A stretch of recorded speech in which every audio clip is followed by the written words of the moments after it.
নির্বাচন নিয়ে সেনাপ্রধানের বক্তব্য, করিডোর এবং বন্দর ইস্যুতে সেনাবাহিনীর অবস্থান, মোহাম্মদ ইউনূসের পদত্যাগের গুঞ্জন, রাজনৈতিক দলগুলোর সাথে সরকারের দূরত্ব, সরকারের সাথে সেনাবাহিনীর দূরত্ব। এরকম একটা পরিস্থিতিতে সেনাপ্রধান ক্ষমতা নিতে যাচ্ছেন। তিনি এক বক্তব্য দিয়ে বসছেন যেটা এই মুহূর্তে উত্তাল পাতাল একটা পরিস্থিতি তৈরি করছে। উনি বলেছেন ডিসেম্বরে নির্বাচন হতে হবে। বাংলাদেশের সেনাবাহিনীর এই কথা বলার এখতিয়ার নাই। সেনাবাহিনী ক্যান্টনমেন্টেই থাকুক। পর্দার আড়ালে কি ঘটতে যাচ্ছে তার একটি ইঙ্গিত দেওয়া। দর্শক, আবারও রাজনীতিমার ভয়াবহ উত্তপ্ত হয়েছেন। দর্শক, সেনাপ্রধান আবারও কঠিন হুঙ্কার দিয়েছেন, ডক্টর ইউনূসকে আলটিমেটাম দিয়েছেন পদত্যাগের জন্য। দর্শক, এই ভিডিওতে আপনারা দেখলে রীতিমতো চমকে যাবেন যে সেনাপ্রধান আবারও কিভাবে ভয়ঙ্কর হয়ে ডক্টর ইউনূসের পদত্যাগ চাচ্ছেন এবং কী কারণে সে পদত্যাগ চাচ্ছেন, বিস্তারিত আজকে এই ভিডিওতে আপনারা দেখতে পারবেন। দর্শক, ভিডিওতে দেখলে আপনারা বুঝতে পারবেন যে সেনাপ্রধান আবারও যে ভয়ঙ্কর রূপে ফিরেছেন এবং কি আওয়ামী লীগের সাথে হাত মিলিয়ে ডক্টর ইউনূসকে উদ্গাদের যে পরিকল্পনা এবং ডক্টর ইউনূসকে যে আলটিমেটাম দিয়েছেন, এই ভিডিওতে আজকে আপনারা বিস্তারিত দেখতে পারবেন। দর্শক, ভিডিওটি খুবই গুরুত্বপূর্ণ হতে চলেছে, তাই ভিডিওটি এক সেকেন্ডও না টেনে সম্পূর্ণ ভিডিওটি দেখবেন। চ্যানেলে নতুন হয়ে থাকলে সাবস্ক্রাইব করে রাখবেন পরবর্তী ভিডিওর জন্য। একটি লাইক করে দেখতে থাকুন সম্পূর্ণ ভিডিওটি। পর্দার আড়ালে কি ঘটতে যাচ্ছে তার একটি ইঙ্গিত দেওয়ার চেষ্টা করা হয়েছে এই রিপোর্টে, এবং প্রশাসন আগামীতে সরকারের কতটুকু নিয়ন্ত্রণে থাকবে, রাজনৈতিক পরিস্থিতি কতটুকু সরকারের বাইরে যাবে সে সম্পর্কে একটা স্বচ্ছ ধারণা দেওয়ার চেষ্টা করা হয়েছে এই রিপোর্টে। রিপোর্টের শিরোনাম হচ্ছে what's behind the political tension roiling Bangladesh. এখানে বলা হচ্ছে বাংলাদেশের রাজনৈতিক উত্তেজনা ক্রমশই বাড়ছে, এর পেছনে একাধিক জটিল সামাজিক, প্রশাসনিক এবং রাজনৈতিক বাস্তবতা কাজ করছে, এবং কতটা বাস্তবতা কাজ করছে সে তো আমরা দেখলামই। মঙ্গলবার কীভাবে অশান্ত হয়ে উঠেছিল সচিবালয়, নতুন যে সরকারি কর্মচারী অধ্যাদেশ সেটিকে কেন্দ্র করে, এবং এটিকে কেন্দ্র করে নিঃসন্দেহে অনেক কিছু ঘটে যাওয়ার সম্ভাবনা ছিল। সরকারের একটা দূরদর্শী সিদ্ধান্ত, নিঃসন্দেহে বলতে হবে যে সরকারের সচিবরা কর্মচারীদের সঙ্গে বসার কথা বলেছে, মন্ত্রী পরিষদ সচিবের কাছে তাদের বার্তা পৌঁছে দেওয়ার চেষ্টা করা হবে। আপাতত সামাল দেওয়া গেছে। আর রাজনৈতিক পরিস্থিতি সে তো আমরা সবাই জানি। এখানে বলা হচ্ছে যে ডক্টর মোহাম্মদ ইউনূসের নেতৃত্বাধীন অন্তর্বর্তী সরকার এক ক্রান্তিকাল অতিক্রম করছে, নিঃসন্দেহে ক্রান্তিকাল, এবং এইগুলো সব made by doctor Yunus administration. নিঃসন্দেহে বলছে এই রিপোর্ট যে যেখানে ভবিষ্যৎ রাজনীতির রূপরেখা প্রশ্নবিদ্ধ হয়ে পড়েছে। এটা তো নতুন কিছু নয়। বাংলাদেশের আগামীর যে ভবিষ্যৎ রাজনীতি সেটাকে চরমভাবে প্রশ্নের মুখে ফেলেছেন ডক্টর মোহাম্মদ ইউনূস সাহেব, আমাদের প্রধান উপদেষ্টা। রয়টার্স বলছে জনমনে অস্থিরতা বাড়ছে, রাজনৈতিক দলগুলোর মধ্যে বিভক্তি আরও গভীর হচ্ছে, আর একটি বিশ্বাসযোগ্য নির্বাচনের অভাবে আগামী দিনের নেতৃত্ব নিয়ে শঙ্কা তৈরি হচ্ছে। খুব স্বাভাবিক। নেতৃত্বে কে আসবে, কোন রাজনৈতিক দল আসবে, অথবা বর্তমান সরকারের নেতৃত্বেও ডক্টর মোহাম্মদ ইউনূস থাকবেন কিনা সে নিয়েও তো গুঞ্জন অনেক আগে থেকে শুরু হয়েছে।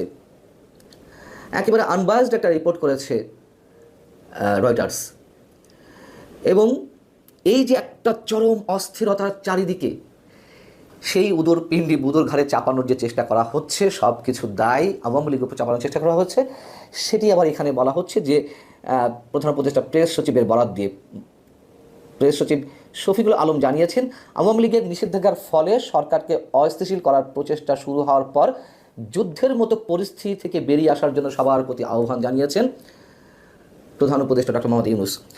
রাজনৈতিক দলগুলোর সঙ্গে যে বৈঠক অনুষ্ঠিত হলো শনিবার এবং রোববার, তার মধ্যে ডক্টর মোহাম্মদ ইউনূস বলেছেন আওয়ামী লীগের রাজনৈতিক কার্যক্রম নিষিদ্ধ করার পর থেকে একটা যুদ্ধাবস্থা তৈরি হয়েছে দেশে।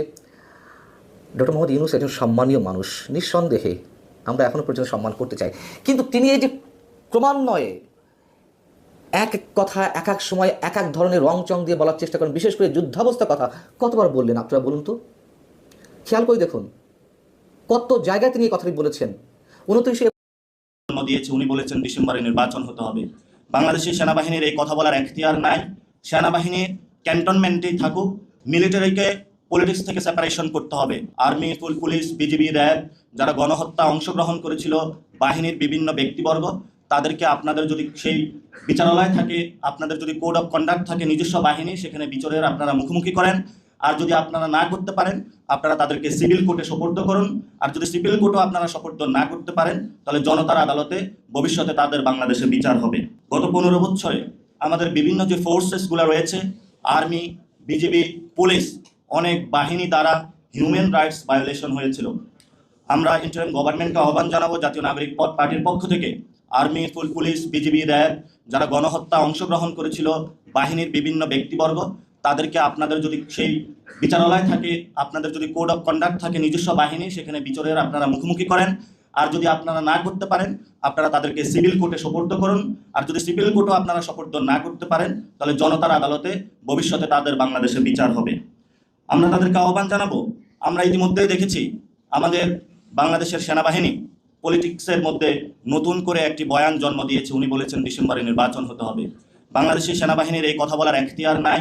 সেনাবাহিনী ক্যান্টনমেন্টেই থাকুক, তাদের যে বিভিন্ন ফোর্সের নিয়মিত কার্যক্রম আমরা দেখতে পাচ্ছি।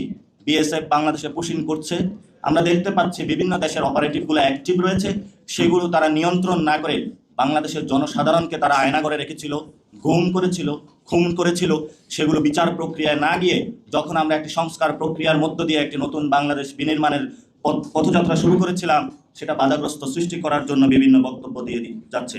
সেজন্য আমরা তাদেরকে আহ্বান জানাবো যে মিলিটারিকে পলিটিক্স থেকে সেপারেশন করতে হবে এবং বাংলাদেশের যে আর্মড ফোর্সেস রয়েছে সেখানে তাদের একটি সংস্কার প্রক্রিয়ার মধ্যে দিয়ে যেতে হবে। দেশ জুড়ে তোলপাড় ওয়ালটন ফ্রিজ কিনে আপনিও হয়ে যেতে পারেন মিলেনিয়ার। গত 15 বছরে আমরা দেখেছি ক্যান্টনমেন্টের রোডগুলো অনেক প্রশস্ত চওড়া হয়েছে, উঁচু উঁচু দালান উঠেছে, বড় বড় বিল্ডিং উঠেছে, কিন্তু তাদের কাছে কোনো আমরা অস্ত্র দেখি নাই। তাদের প্যাডগুলো অনেক ভারী হয়েছে বসে বসে, তাদের আমরা মার্চ করতে দেখি নাই, বিভিন্ন মহড়াগুলো দেখি নাই। আমরা তাদেরকে আহ্বান জানাবো, জনগণের আপনারা সৈনিক, জনগণের পক্ষে আপনাদেরকে থাকতে হবে এবং জনগণের পক্ষে যদি লড়তে হয় আপনাদেরকে নতুন বিশ্ব মঞ্চে যে কলা কৌশলগুলো এসেছে, নতুন নতুন সেই জায়গাগুলো রপ্ত করে আপনাদের সেই জায়গায় আপনারা প্রশিক্ষিত হন। রাজনীতিতে আপনারা কোনো মেডলিং করতে আসবেন না। আমরা দেখতে পাচ্ছি অনেক যারা ডিসিপ্লিনারের অভাবে সেনা কর্মকর্তা অবসরপ্রাপ্ত হয়েছে, তারা তাদের নিজস্ব এজেন্ডা বাস্তবায়নে বিভিন্ন রাজনৈতিক দলে যোগ দিয়ে বাংলাদেশে অস্থিরতা সৃষ্টি করার জন্য পায়তারা চালাচ্ছে। আমরা তাদেরকে আহ্বান জানাবো, আপনি যখন অবসরপ্রাপ্ত হয়েছেন। সম্মানিত দর্শক, আশা করি সকলে পুরো ভিডিওটি দেখলেন। এই ভিডিও সম্পর্কে অবশ্যই আপনাদের মতামত ভিডিওর কমেন্ট বক্সে লিখে জানাবেন।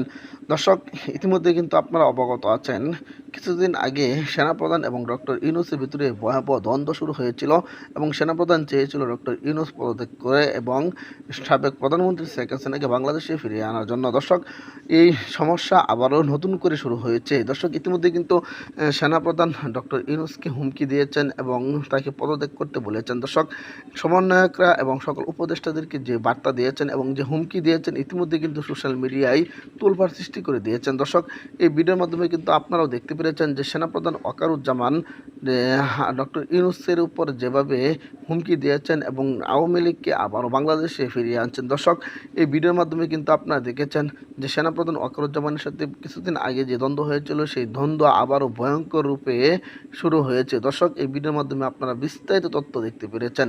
অবশ্যই এই ভিডিও সম্পর্কে আপনাদের ব্যক্তিগত মতামত ভিডিওর কমেন্ট বক্সে লিখে জানাবেন। দর্শক, এই ধরনের ভিডিওগুলো সবার আগে পেতে অবশ্যই চ্যানেলটিকে সাবস্ক্রাইব করে পাশে থাকা বেল বাটনটি অন করে রাখবেন পরবর্তী আপডেটগুলো সবার আগে পাওয়ার জন্য। আজকের মতো ভিডিওটা এখানে শেষ করলাম। দেখা হচ্ছে পরবর্তী ভিডিওতে। ভালো থাকবেন, সুস্থ থাকবেন। আসসালামু আলাইকুম রহমতুল্লাহ।